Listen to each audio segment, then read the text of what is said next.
How it's made. Money in factories. Money is something that most of us deal with every day. In present days, abenshi rero bakunda kwibaza ese amafaranga yaba akorwa ate, ese bigenda bite, binyura mu zihe nzira.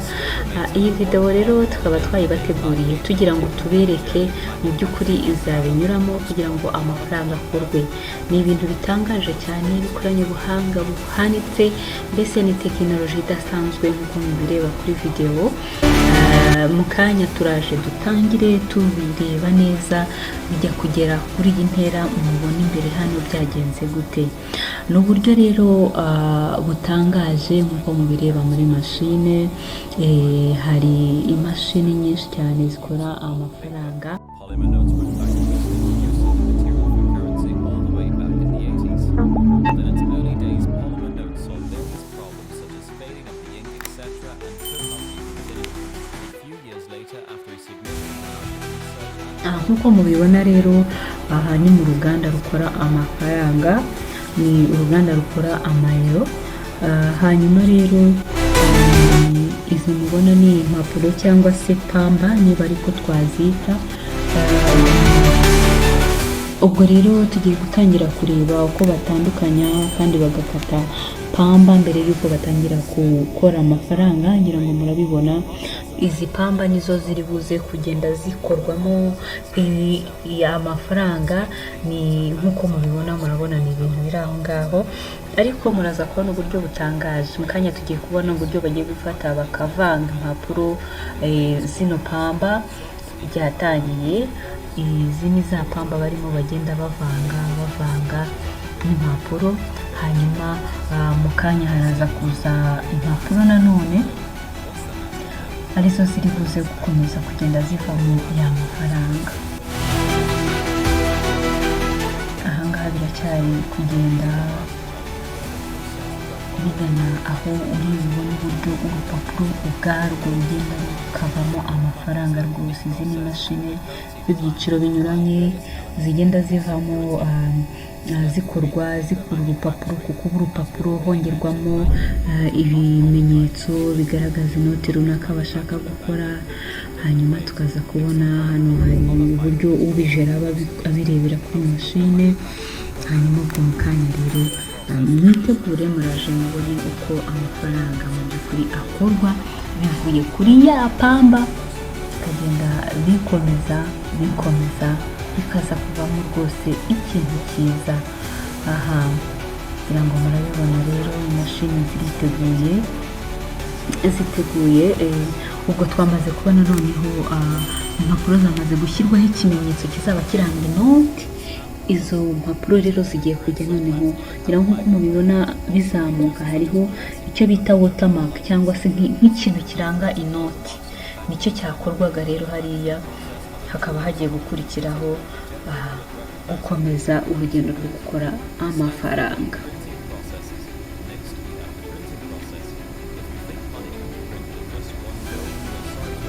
Tukaba rero dukurikijeho urugero rwo kureba ubuziranenge. Se iyo noti tugiye gukora niba turangije kuyishyiraho ikimenyetso, ese izaba ifite ubuziranenge, se ubuziranenge bwifuzwa buruzuye? Akaba ari byo rero barimo bapima. Ikimenyetso ngira ngo murabibona, akaba ari amayero 50 bagiye gukora. Hakaba hagiye kuzaho noneho uburyo bwo gutema za mpapuro zizingazinze, bagiye kuzicamo ibice kugira ngo amafaranga abashe gukomeza kugenda akorwa.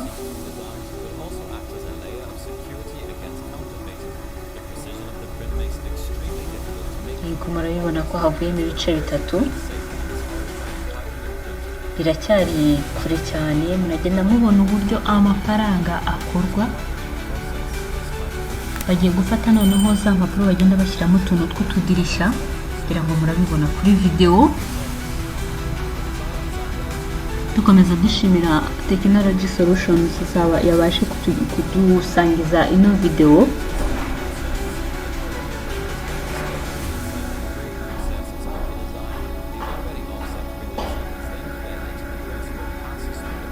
Aka ni ka gapapuro kaba kari mu noti imwe imbere. Inyinshi zirakagira, sinzi niba hari zitakagira. bagiye kugenda bakomeka kuri buri noti iri busohoke, noneho nibarangiza batangira urugendo nanone kugira ngo murabibona barimo baragenda bomeka twa dupapuro turabagirana kuri za mpapuro ziri busohore inoti. Nibyo mureba kugira ngo murabibona neza hariya. noneho nibirangira barareba uko inoti igaragara, ese iyi noti izaba igaragara gute. Nibyo ubona barimo bagenzura hariya kugira ngo murabibona.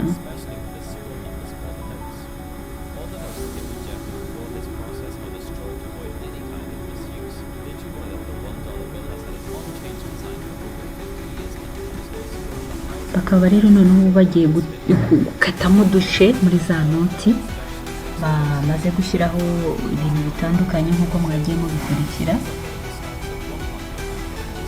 Nibyo izi mashini zirimo gukora.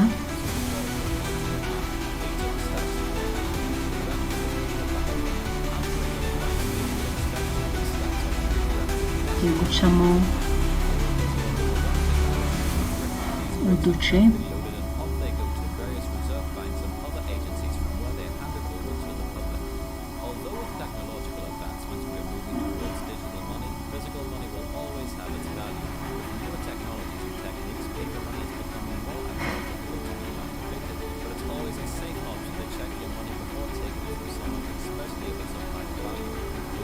Ni ikoranabuhanga rihambaye rwose kugira ngo murabireba.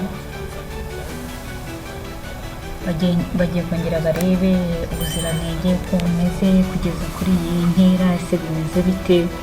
Barafata agasampo kamwe barebe uko bimeze, hanyuma nibarangiza baze kongera gukomeza kandi. Ni ubuhanga, ni tekinoloji idasanzwe.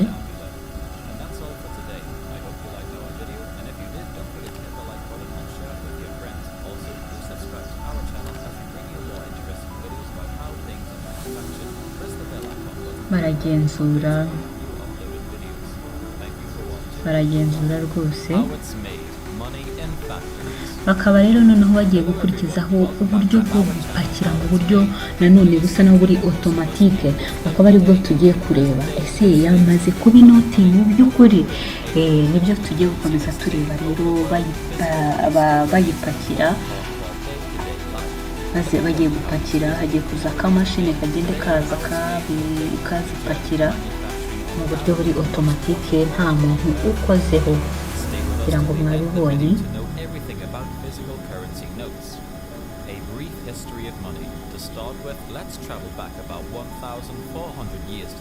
Aka nako karabitwara kakabishyira ahandi.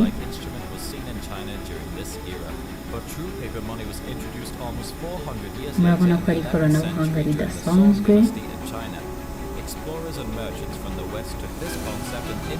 Ubu noneho iyi mashini yo irimo iragenda itandukanya inoti ku yindi noti ku yindi.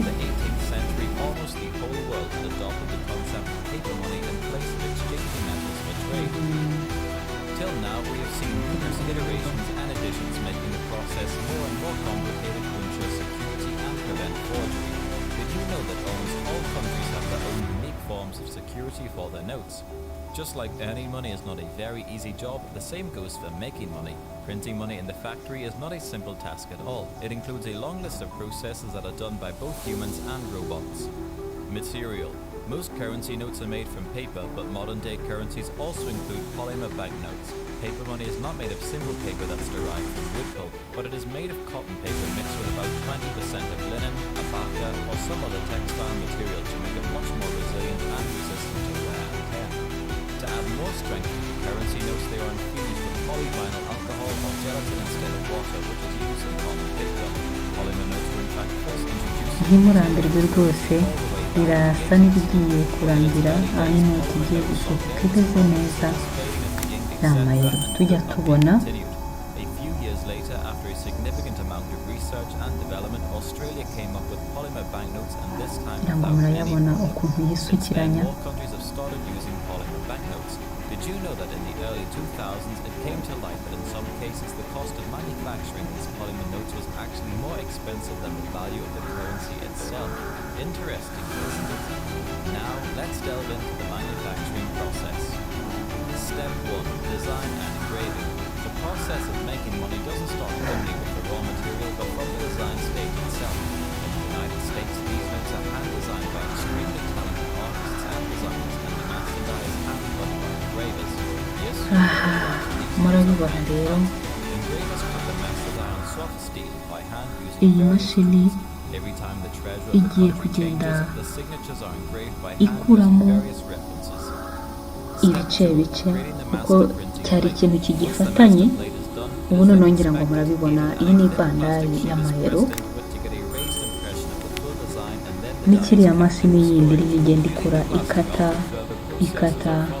ikata indi mashini nayo iterura ihereza indi mashini gutyo kugira ngo murabibona. Abari bafite amatsiko rero ko amafaranga akurwa, ahangaha twareye urugero kuri ku mayero, hari imashini nyinshi zigenda zireba ese aya mafaranga dukora afite ubuziranenge, ese bimeze gute.